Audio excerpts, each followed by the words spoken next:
This performance captures the observations of the crew during a 3-day wildlife tour taking place in July 2021 in the Hebrides off the west coast of Scotland, right across here from here. 10 individuals from all over the world joined on the Isle of Coll in order to see and maybe even swim with a basking shark. A 10-meter-long animal historically hunted extensively for its oil, its oily liver, which at some point in time lit the street lanterns in the United Kingdom.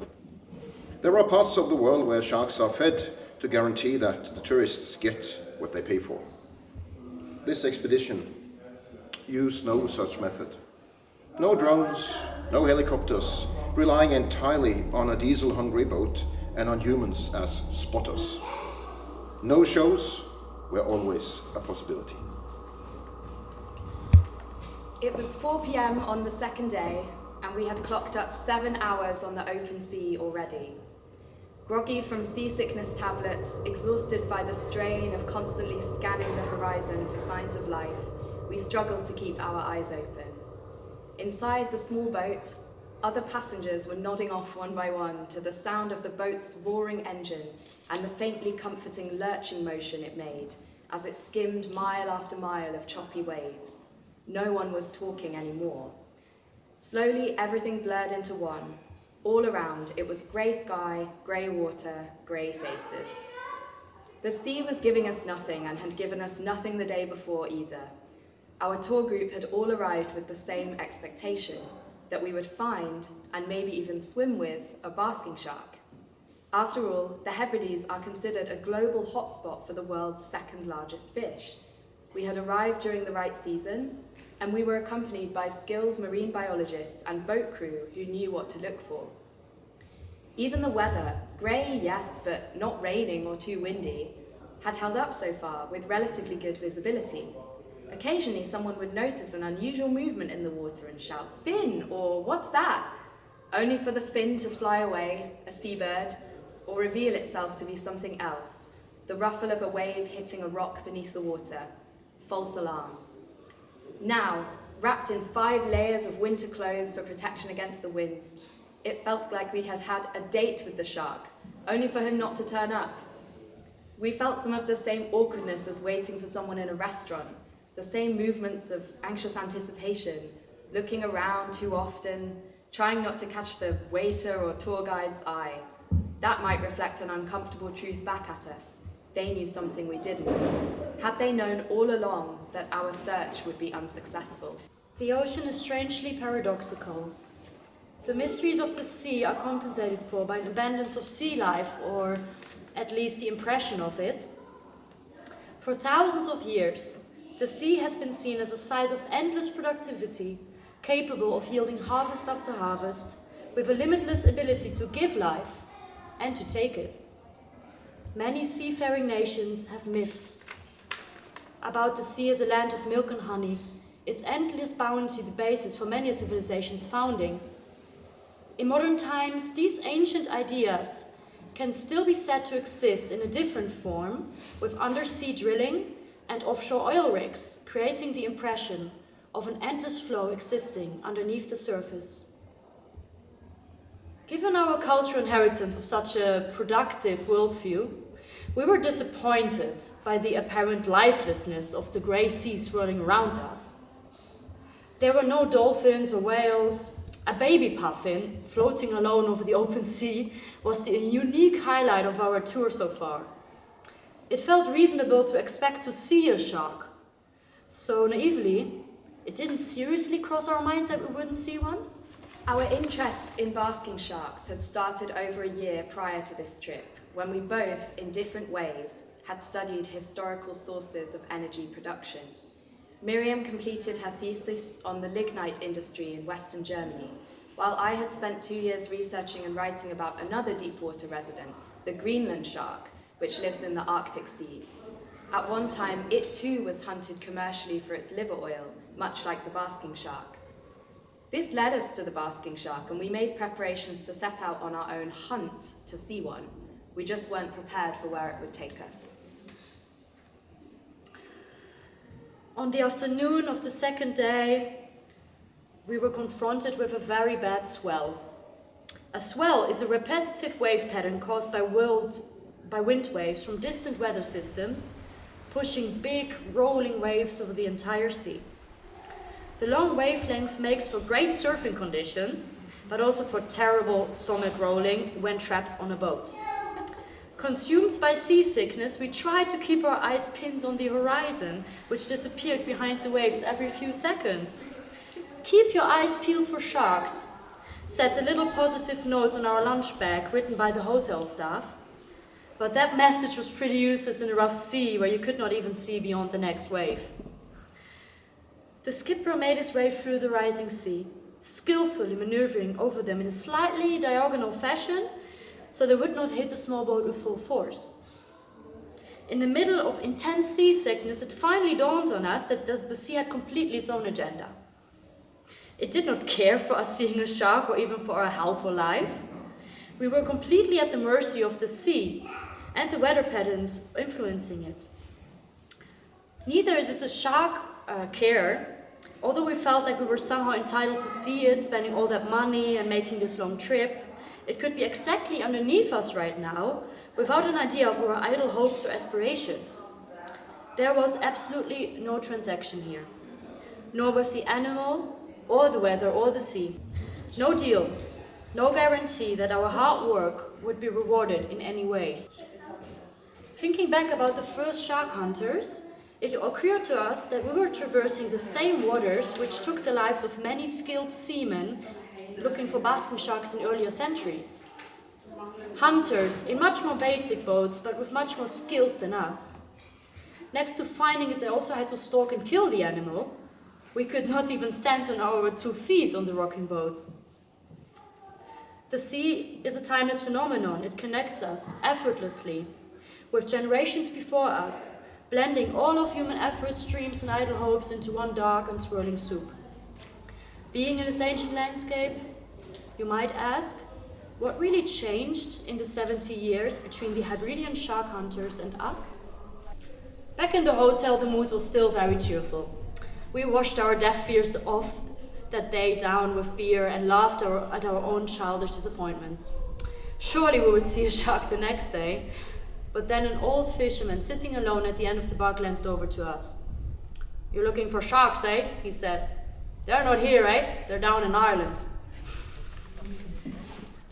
Long before we came on the scene, basking shark fisheries once constituted a small but significant part of the culture and economy of the Hebrides, less established than whaling, but using many of the same tools. Between the 18th and 20th centuries, the basking shark was harpooned for its large oily liver. It was a welcome test animal for whale hunters, smaller and considered much more stupid and slow than many species of the almighty whale. Alongside its function as an industrial lubricant, the oil was used in intimate and physical ways, swallowed to cure respiratory illness and infertility, and to light lamps on stormy days. Made most famous by Gavin Maxwell in his 1952 book Harpoon at a Venture, the waters between the Isles of Soay and Mull were well-known shark hunting grounds. In 1937, a breaching basking shark capsized a boat in Carradale Bay in Kintyre. 3 people drowned, amongst them 2 children. From all over the UK, sportsmen came flocking to put the beast down. The recreational hunt on the basking shark was opened. Hunted close to extinction, the basking shark was finally designated a protected species in Scotland in 1994. In Norway, too, the basking shark is granted the highest degree of protection nowadays. In recent years, a different kind of hunt has taken its place, wildlife tourism. Basking sharks are now worth more alive than dead. Armed with cameras, tripods and trays, we became increasingly aware that many of the tools and techniques we were using on our tour evoked similar frustrations to those experienced by the shark hunters. The stabilizing of the camera, which echoed efforts to steady the harpoon. For shooting the shark, the eager anticipation, the creeping disappointment. On the boat, I kept checking my equipment over and over again, greasing the O-ring around my underwater case to prevent saltwater leak, and cleaning the lens, much in the same fashion as shark hunters sharpened their harpoons and whipped their specs, waiting endless hours on the boat for the encounter with the shark. Prior to the trip, I had spent weeks perfecting my underwater filming techniques, trying to stabilize something in a fundamentally unstable environment. Even the financing of the trip was similar on many levels. Writing to funds to finance our shark hunting, just like hunters did 70 years ago. The anxious waiting for the funding to come in just in time to still catch the shark season. We weren't trying to harpoon the shark, but we would certainly have liked to shoot it. On the final day, we awoke to a cloudy fog curtain lying over the sea, which felt like a bad omen. Already over breakfast, we commented on the fact that we couldn't see the little island in the bay, which was not even 100 meters away. When the ferry came into the harbour, it kept using its foghorn to warn the smaller fishing boats. Nonetheless, the cheerful hotel owner told us that the whole island was rooting for us to find a shark that day, our last chance. Sea and sky were now almost the same colour. We said, half hopeful, that it would be quite easy to see a black fin in this calm and serene setting now. But the surrounding islands appeared gloomy and mysterious in the mist, and soon our hopes of seeing a basking shark shrank to zero. A strange feeling of defeat came over us.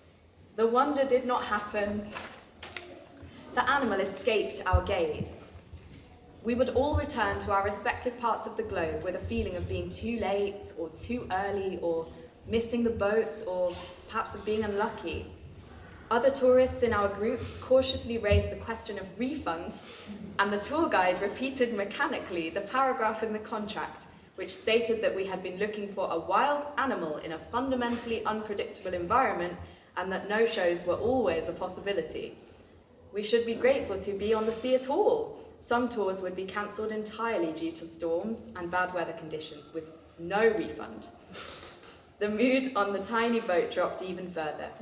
Everyone tried to make sense of their own ridiculous feeling of loss. The boat went slower but further that day, covering about 60 nautical miles and making its way to the famous Fingal's Cave to give us one last event on this pretty uneventful trip. The sea cave appeared like a ghost from its surroundings, making us think about the many romantic writers, artists and poets who embarked on long journeys in this landscape to experience the sublime.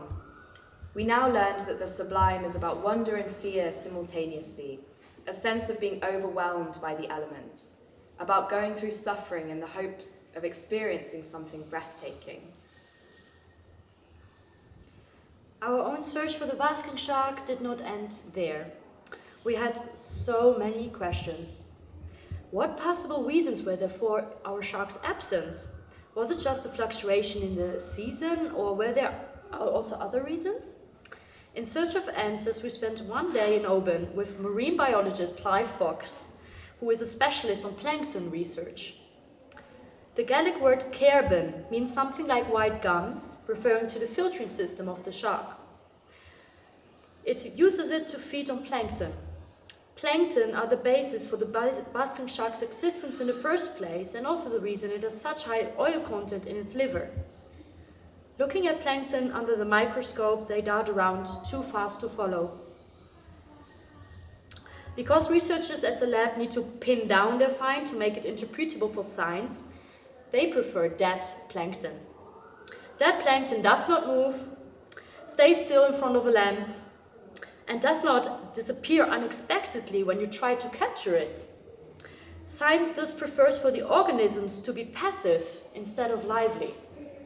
Did we secretly want our basking shark to be passive as well, so we could easily put it in front of our lens when we set out on our wildlife tour?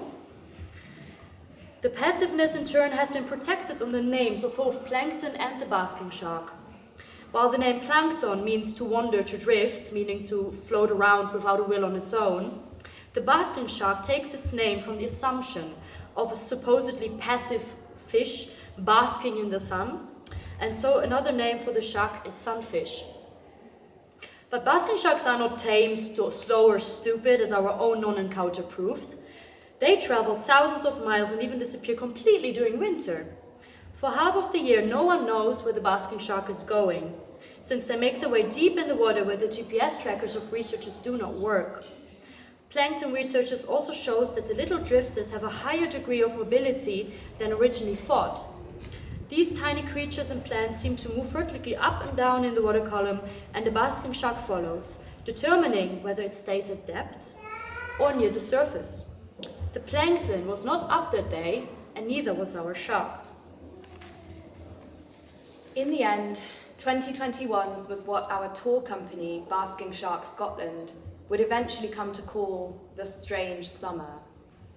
As time went on over that summer, they later wrote in a blog post, there were more and more indications of something being amiss in nature's delicate balance. The blog post consisted of 14 pages, using weather patterns, global warming records, and current flows, trying to make sense of the sharkless summer. What an effort put to trying to explain the non-encounter, the non-experience, the missed date. We never did see a basking shark, and hot, settled weather remained for so much of the rest of the summer. The Hebrides turned into a string of exotic islands, and we spent many days basking on the beach. The inhabitants of the islands treated the hot weather with superstition, and the sheep of Farmer John next door were fainting from the heat. Normally, the Hebrides experiences very varied weather, with winds and currents mixing the ocean, driving the production of algae and the plankton that eat them. When we did find the sharks, we found them feeding at depth, or spending very little time on the surface, wrote Basking Shark Scotland. The water column had defined layers with very clear and lifeless shallow area, a much more alive layer with reduced visibility below. It was clear that the food layer was deeper than usual. By not showing itself, we couldn't help feeling that the basking shark was, in some small way, reversing the many years of exploitation its species had experienced at human hands, and which we read about in our books. Once sneered at by hunters as slow and stupid, the basking shark had proven it was perfectly capable of avoiding us. By withholding itself from human scrutiny, even from environmentally conscious tourists, it seemed to be saying, I cannot be bought. Thank you.